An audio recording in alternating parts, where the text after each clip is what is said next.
புதுசா வர கட்சிக்கு நாங்க ஏன் சப்போர்ட் பண்ணோம், ஏன் ஓட்டு போடணும், அதுதான் நம்ம எல்லார் மனசுக்குள்ள இருக்க ஒரு கேள்வி. உங்களுக்கு ஒரு 2 நிமிஷம் இருந்தா இந்த வீடியோவை பாருங்க. நான் வந்து லண்டன்ல ஒரு கார்ப்பரேட் கம்பெனில ஒர்க் பண்றேன். கடந்த 10 வருஷமா எங்களுக்கு ஒரு சிஇஓ இருந்தாங்க. 10 வருஷம் முன்னாடி என் கம்பெனி கொஞ்சம் ப்ராப்ளத்துல இருந்தது. ஆனா இந்த சிஇஓ வந்து நிறைய மாற்றங்களை கொண்டு வந்து என் கம்பெனியை வந்து ஒரு பெரிய லெவலில் வளர்த்துட்டாங்க. ஆனா போன மாசம் புதுசா ஒரு சிஇஓவை அனௌன்ஸ் பண்ணாங்க. எல்லாருக்குமே ரொம்ப ஷாக்கிங்கா இருந்தது. அப்புறம் யோசிச்சு பார்க்கும்போது தான் புதுசா ஒருத்தர் தலைமை பொறுப்புக்கு வந்தா அவருக்கு ஒரு புது ஐடியா இருக்கும், ஒரு புது விஷயங்களை பண்ணலாம்னு தோணும். முக்கியமா கடந்த 10 வருஷத்துல ஒரு வளர்ச்சி பாதையே இருந்திருந்தாலும் அவங்க செஞ்ச சில தவறுகள், அவங்க மிஸ் பண்ண சில விஷயங்களை புதுசா வர ஒருத்தர் இதை மாற்றி செய்வாரு. வேற மாதிரி சில விஷயங்கள், ஒரு மாற்றங்கள் நடக்கும். இதுதான் கார்பரேட்ல நடந்தது.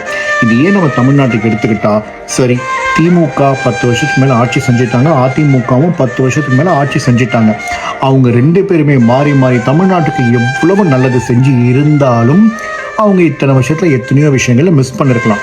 ஸோ இன்னைக்கு புதுசா ஒரு கட்சி வந்தா இவங்க செய்யாத பல விஷயங்களை இவங்களால செய்ய முடியும். முக்கியமா புதுமையாக செய்ய முடியும். இந்த 2 இன்னைக்கு புதுசா வந்திருக்க 2 கட்சிகள், ஒன்னு என்டிகே, நாம் தமிழர், நம்ம டிவிகே. நாம் தமிழர் கட்சி சீமான் அவர் சொல்ற கொள்கைகள் எனக்கு சில சமயங்களில் பிடிச்சுதான் இருக்கு. அவர் வந்து இலவசங்களே இருக்க வேணாம், மக்களுக்கு வேலை வாய்ப்பு, அதுக்கப்புறம் அக்ரிகல்ச்சர், ஃபார்மிங், நிறைய விஷயம் பேசுறாரு. அவர் என்ன நல்ல விஷயங்கள் சொன்னாலும் ஏதோ ஒரு காரணத்தினால அவர் பேசுற கருத்துக்களோட மக்களால அவர் கருத்துக்களோட ஏதோ ஒரு காரணத்தால ஒத்து போக முடியல. அதுக்கு ஏன்னு எனக்கு புரியல. விஜய் அவர் பேசுற கருத்துக்கள் மக்கள் கூட ரொம்பவே ஒத்து போகுது.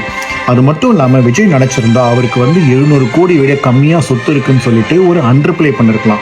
அப்படி இல்லையா, இன்னும் ஒரு 20 வருஷம் படத்தை நடிச்சு ஒரு 5000 கோடி சம்பாரிச்சு லண்டன் மாதிரி ஒரு இடத்துல பெரிய பேலஸ் வாங்கி 500-600 வேலைக்காரங்களை வச்சு ராஜ வாழ்க்கையை வாழ்ந்திருக்க முடியும்.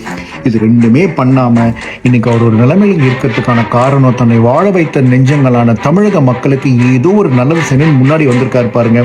அதுக்காகவே அவருக்கு ஒரு வாய்ப்பை கொடுக்கணுங்க. விஜய் ஆட்சிக்கு வந்து தமிழ்நாட்டை அப்படியே மாத்திடுவாரு அப்படின்றதுக்கு யாராலும் இன்னைக்கு உத்தரவாதம் கொடுக்க முடியாது. ஏன்னா அந்த கேள்வி நீங்க எழுப்புறீங்க. ஆனா அப்படி செஞ்சுட்டா என்ன பண்ணுவீங்க? தமிழ்நாட்டுக்கு ஒரு மாற்றம் வரணும், தமிழ்நாட்டுக்கு ஒரு புது ஆட்சி வரணும். கடந்த 60 வருஷமா தமிழ்நாட்டுக்கு என்ன மற்ற கட்சிகள் பண்ணிருக்காங்க நம்ம எல்லாருக்குமே தெரியும். அவங்க நல்லது பண்ணதாகவே இருந்துட்டு போட்டோம். ஆனா எத்தனை வருஷம் தான் நம்ம இன்னும் பழைய ஐடியாவையும் பழைய மக்களையும் பழைய அந்த ஆட்சி செஞ்சவங்களையும் நம்ம இன்னும் அவங்க கூடவே நம்ம டிராவல் பண்ணிட்டு இருப்போம். இன்னைக்கு காலங்கள் மாற மாற புதுசா ஒருத்தர் வந்திருக்காரு. அவருக்கு ஒரு வாய்ப்பு கொடுத்து அவர் என்ன பண்றாரு நம்ம பார்க்கணும். இதுதான் என்னுடைய கருத்து. 23ஆம் தேதி நடக்க போற எலெக்ஷன்ல நான் டிவிகேக்கு சப்போர்ட் பண்றேன். நான் அவருக்கு ஓட்டு போடணும்னு நினைக்கிறேன். நீங்களும் அவருக்கு ஓட்டு போடணுன்றதா இந்த வீடியோ மூலமா நான் கேட்கிறேன்.